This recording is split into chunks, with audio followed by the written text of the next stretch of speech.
Dober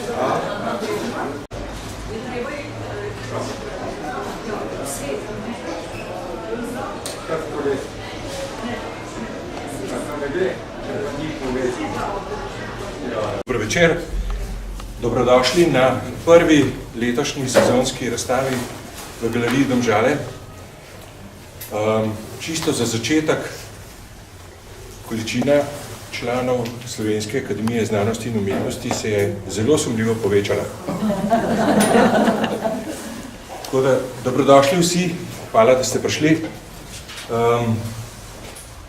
Po moji vztrajnosti, ki sicer ni pregovorna, ampak nekako dela, sem pripričal našega dragega profesorja, akademika, slikarja, teoretika, doktorja Jožefa Muhoviča, da razstavi svoja dela v naši galeriji. Moram reči, da včeraj zvečer, ko smo postavili, ki se je še malo kadil od sopare, od tega, ko smo intenzivno delali, sem doživel en tak prijeten trenutek s to razstavo, s temi slikami in bi ga seveda zelo rad delil z vsemi vami in tudi s tistimi, ki še pridejo pogledati razstavo. Kot običajno se z avtorjem pogovarjamo, smo zelo odprti, imamo vsa mogoča vprašanja, preprosta, zapletena, zato vabim avtorja, profesorja doktorja Jožefa Muhoviča.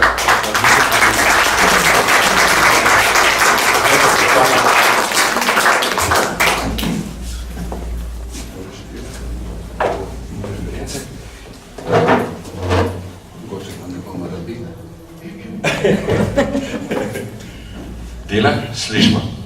Super. Ni za prškrat že operirati. Torej, naš običaj je, da v Domžalah vprašamo vse. Jaz sem rekel en tak medij, ki je zadolžen za posredovanje med občinstvom, slikami in avtorjem, slikarjem. Čisto za začetek, tisto tradicionalno vprašanje bo šparala za na koncu. Vi ste znanstvenik ali ste slikar v prvi vrsti?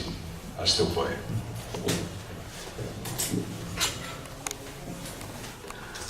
Jaz upam, da tele slike povedo, kaj sem. Pravi odgovor.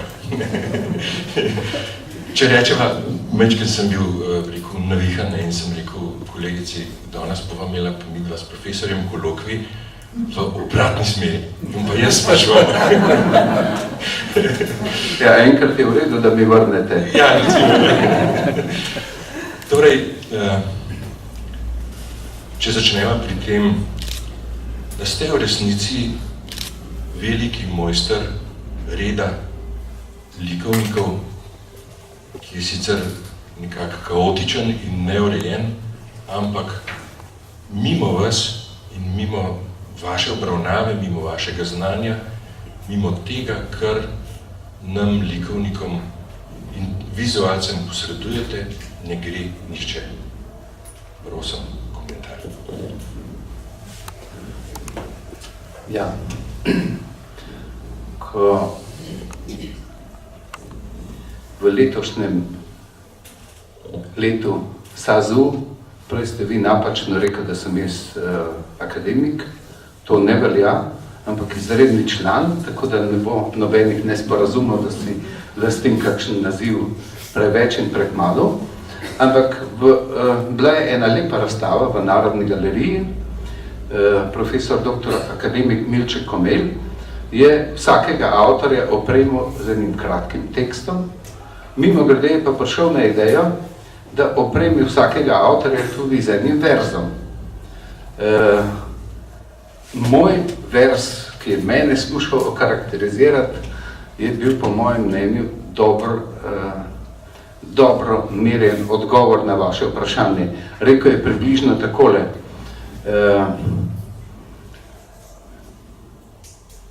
In pazi, da ne zbudi teorije. približno tako, slika in pazi, da ne zbudi teorije. Ampak to ni mislil, da teorije ne sme biti. Ta prava teorija, likovna teorija, je tista, ki deluje v praksi. Ne tista, ki jo izpoveduješ in dopoveduješ, ampak ki jo posvojiš od znotraj. Tako da se steka v likovni prostor, tako rekoč sama po sebi, ne kot ene vrste teoremska prisila, ker takrat nič dobrega ne more iz tega priti. Dokler jaz vedno rad navajam slovenskega matematika Jožefa Plemlja, ki je rekel takole, za matematike to velja, ampak za likovnike tudi. Pravi tako, tistega, ki teorije ne zna, ta je nikoli ne uporablja. Ta, ki jo obvlada, jo pa vse povsod s pridom uporabi. Mislim, da je na likovnem področju ravno tako. Nekdo, ki nima pojma o likovni teoriji, je seveda ne more uporabljati.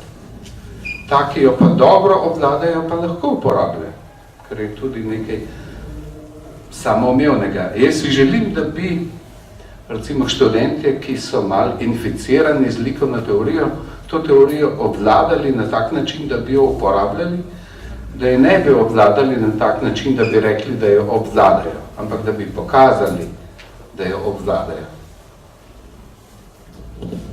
Draga publika, besede modrosti. Zagotovljeno. Glejte, pred nami, oziroma okoli nas, so slike iz različnih časovnih enot ali pa iz večjega razpona časa. Pa me zanima, kako izgleda vaš vstop v začetek slike, ali pa kdaj se zgodi tisto, ko morate iti nujno v atelje, ali pa ko se kar zgodite v ateljeju in zadeve iztečejo. Ja, mogoče se bo hecno slišalo, ampak najbolj neodložljivo bi moral iti v moj atelje, čeprav tega pogostokrat ne morem narediti, kadar sem na kakšni dobri razstavi. Eksistirajo takšne razstave, pri katerih bi hotel takoj zapustiti in razstavo in to, kar je običajno v mojem življenju, in bi moral iti takoj v atelje. No, kadar so take razstave, takrat me zadeva spravi v stisko, ker ponavadi ravno takrat ne more biti.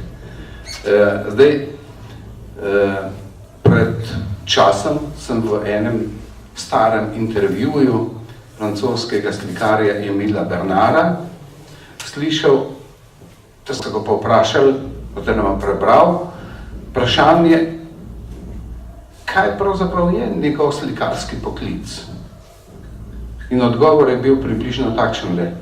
To je take sorte posel, da človek cel dan gleda.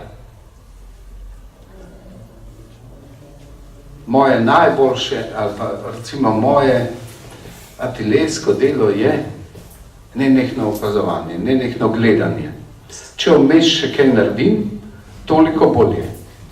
Ampak zelo veliko gledati, zelo veliko poizkušati, kje bi kakšna zadeva morala biti.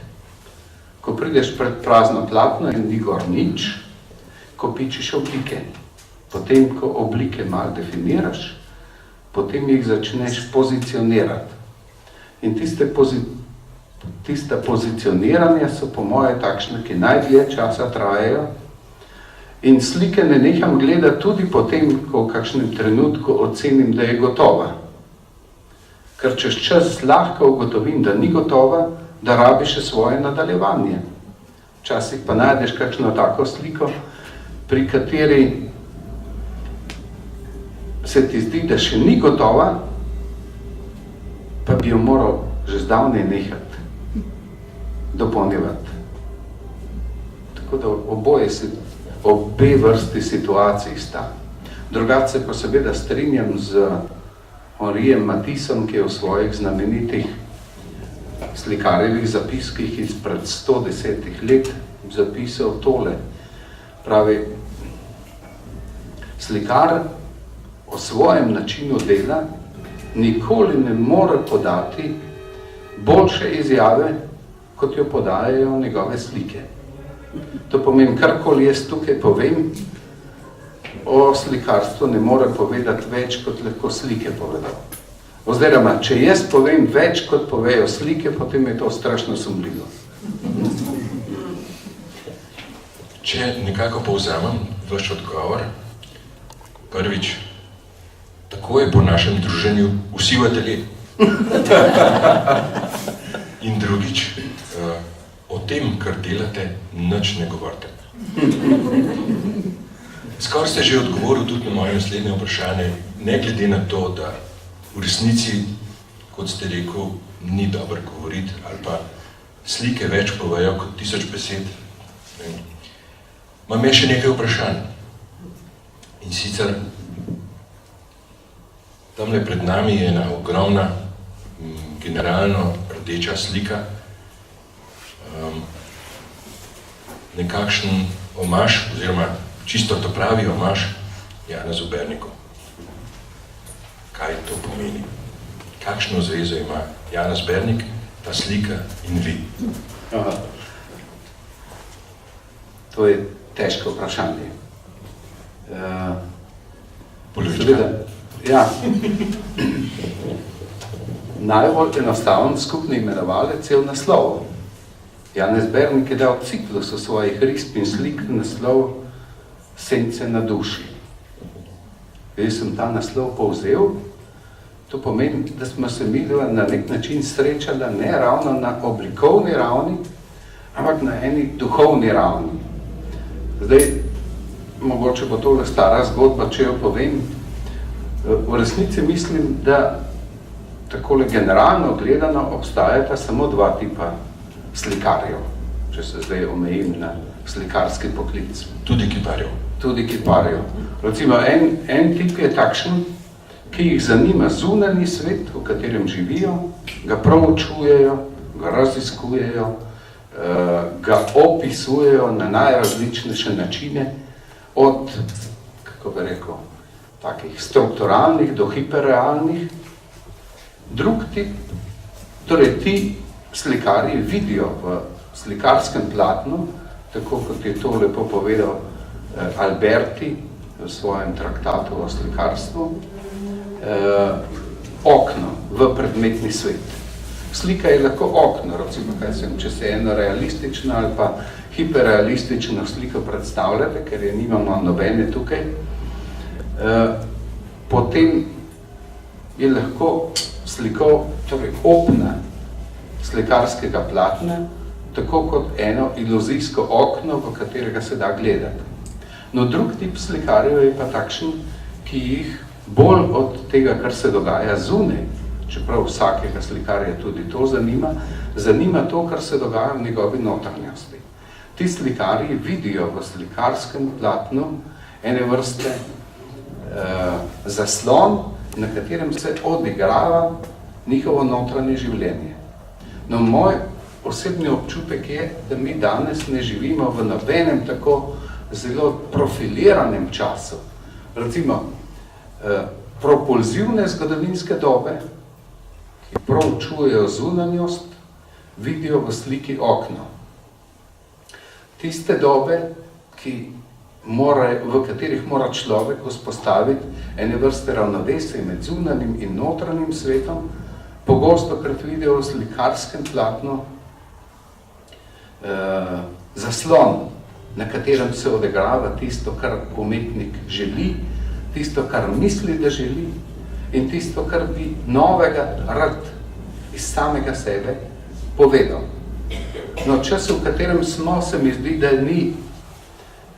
da ni takšen, da bi ga popolnoma zadovoljila ali ena ali druga opcija. Zato raziskuje, kaj bi pravzaprav to preprosto zapleteno dejstvo, kot je opna slikarskega platna sploh še lahko bilo. Recimo en ciklus, s katerim se jaz veliko krat ukvarjam, je, dal sem mu naslov Albertijeva okna. Pa ugotavljam, a je pravzaprav slikarsko platno lahko še kaj drugega, kot okno ali zaslon, a je lahko kaj umestnega, ali imamo kakšno tretjo možnost, ali je nimamo. Prej ste omenil prazno, belo platno, ampak tukaj za nama, oziroma pred nama, je ogromen diptih, ki je narejen na posebno platno, na kamionsko ponjavo, ki je pač platno gumirano, relativno težko in v vašem primeru že očitno deloma poslikano, na nek način od uporabe in tako naprej. Pa me zanima, kako te sledi vseh teh poti, recimo nekega kamiona ali pa pač nekega predmeta, ki se premika v prostoru, v času in tako naprej, vplivajo na ta vaš korak, ko pridete noter, kaj narediti ali sploh kaj narediti in kako izpeljati zadevo do konca. Kdaj je tista odločitev, ko rečete, aha, tale črn pigment, kot ste omenil, je tisto, kar nujno potrebujem, ker samo tista navadna črna iz palete oljnatih barv niso dovolj. Ko morate dati črno. Ja, tudi to je eno hudo zahtevno vprašanje, ampak ne toliko teoretično, tudi ni tako težko z besedami odgovoriti na to vprašanje. Veliko težje je odgovoriti praktično, z oblikami. Moj odgovor na to je dolgotrajno opazovanje. Te ponjave, ki jih danes pravzaprav ni več mogoče tako zlahka dobiti kot včasih, ker je danes veliko več plastičnih in skoraj da praviloma so tudi potiskane z različnimi napisi ali kaj takšnega. Ampak mene je na teh ponjavah fascinirali so me ti sedimenti umazanosti, ki so recimo zame tako fantastični, da jih naslikati pravzaprav nikoli ne bi mogel. En velik slikarjev problem pri tem pa je, da če želiš ohranjati to ponjavo s svojimi sedimenti časa, potem se ne smeš in ne moraš veliko motiti. Oblike morajo biti praktično. Preden pokriješ celotno platno, ta prave in na ta pravih mestih. Večkrat, ko popravljaš, bolj tista osnova izginja. In zadnjikrat sem čisto mimogrede listal ene stare nove revije, tudi zanimiva dikcija, so tudi nove revije, stare, ampak v resnici niso tako stare. Moja pozornost je vzbudila ena pesem Kajeta Nakoviča, na katero sem se spomnil, ko sem pomislil na tole razstavo. Govori o pesmih in tale pesem je dovolj kratka, da vam je lahko preberem. Takole pravi: brati pesmi dopoldne je nevarno početje. Sonce sije na liste in brezobzirno žigosa sleherno jadovo vrsto.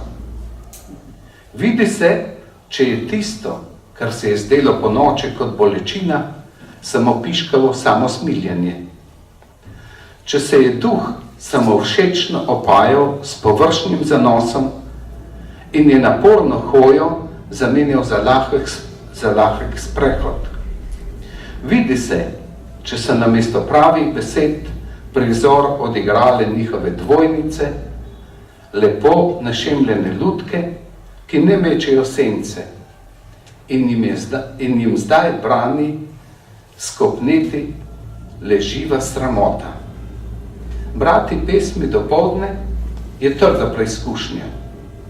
Tiste samo, ki so Božjo sodbo prestale, ki jih ni ogenj požgal, ampak pozlatil, ki jih ni voda odplavila, ampak oprala, se obdržijo na soncu in so sestre vseh zvest, ki so kdaj rojile na nebu.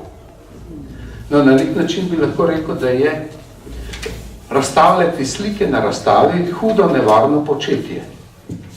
Sonce sije ali pa reflektorji sijejo nanje in brezobzirno žigosajo sleherno jadovo potezo. Takoj se vidi, da tisto, kar se je v tvojem ateljeju zdelo kot bolečina, samo piškavo, samo smiljenje. Če se je duh samo všečno naslajal s površnim zanosom in je naporno hojo zamenjal lahek sprehod. Vse to se vidi.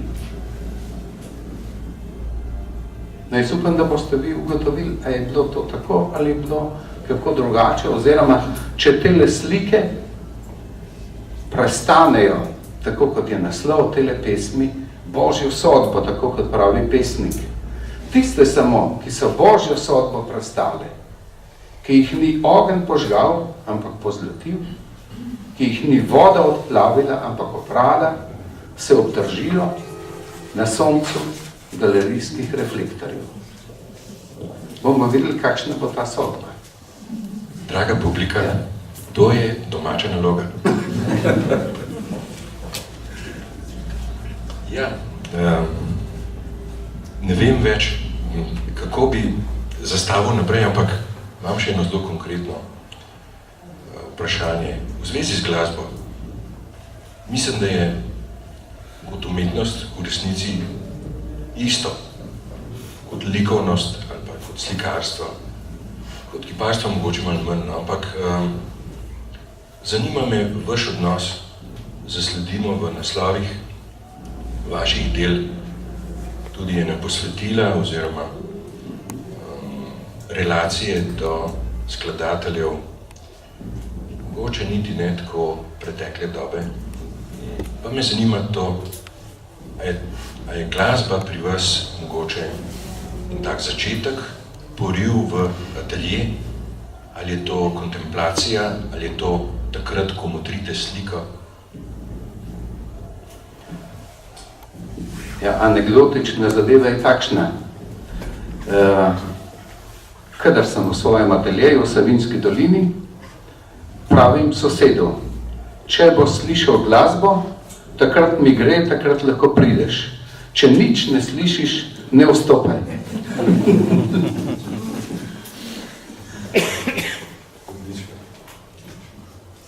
Ja, glejte, da ne bomo preveč, rekel, spraševali in teoretizirali in komentirali in tako naprej, ne. Nam ostane v resnici samo še tisto najbistvenejše vprašanje. To je domžalsko vprašanje. Kaj je umetnost?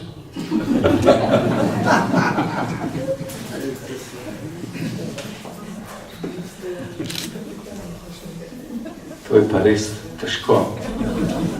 Bolje je biti slikar kot umetnik. Potem ni treba odgovarjati na to vprašanje. Ker kaj je slikarstvo, to bi veliko lažje ljudem pojasnil. Jaz upam, če je to domžalsko vprašanje, da ste že dobili veliko elementov, da se bo mogoče potem v Domžalah vendarle s časoma oblikoval en zavezujoč svetovni odgovor na to vprašanje in bomo enkrat dali zadevo adapta. Še zbiramo odgovor in bomo z enim, preko takim algoritmičnim programom nekako združili vse te odgovore in dobili ta pravga, ta srednjega, ta najmočnejšega. Zdaj ravno gruntam, če imam še kakšno drobtinico za tole zadevo.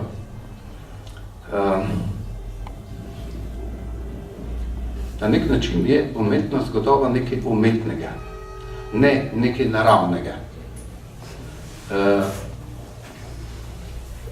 Včasih imam v prvem letniku eno predavanje, v katerem začnem takole,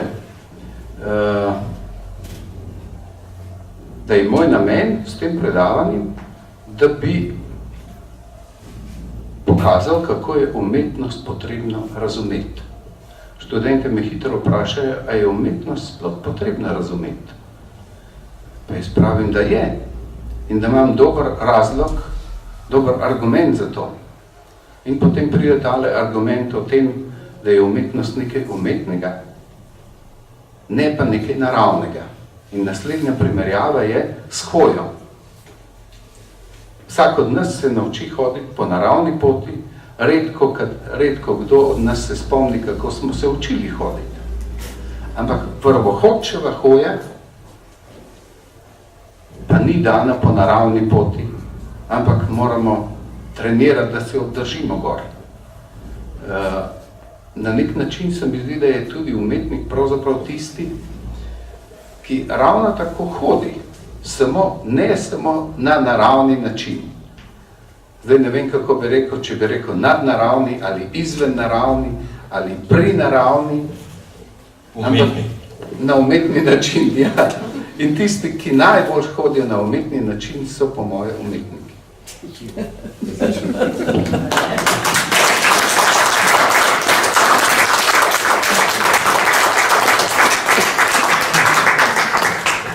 Dragi profesor, zelo lepa hvala, da nam posojate svoje slike na ogled. To je velik praznik za našo galerijo in za vse nas. Tako da hvala, da ste se odzval mojemu povabilu. Zdaj pa predlagam druženje in še kakšno vprašanje iz publike. Hvala.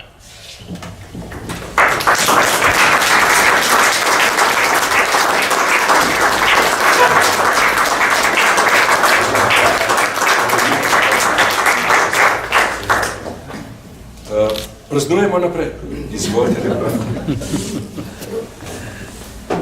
Pred 7 leti ste imeli, ne? Tukaj razstavo. Že 7 let je bilo, ja. Ste imeli tudi eno predavanje, potem znotraj tega in se spomnim. Še galerija je bila čisto drugačna. Predvsem drugačno, pa Judeta ni bilo še nekaj. Tudi, ja. Si bila. Ne, že bil, ne, sam nekje druge je kot umetnost. Ja. Ni še tako dobro vodil cele zadeve.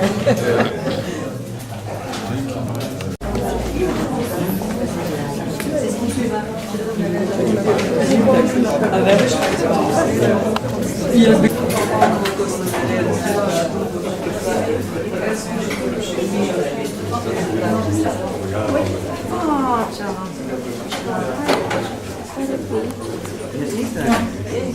Kakšni barvaj.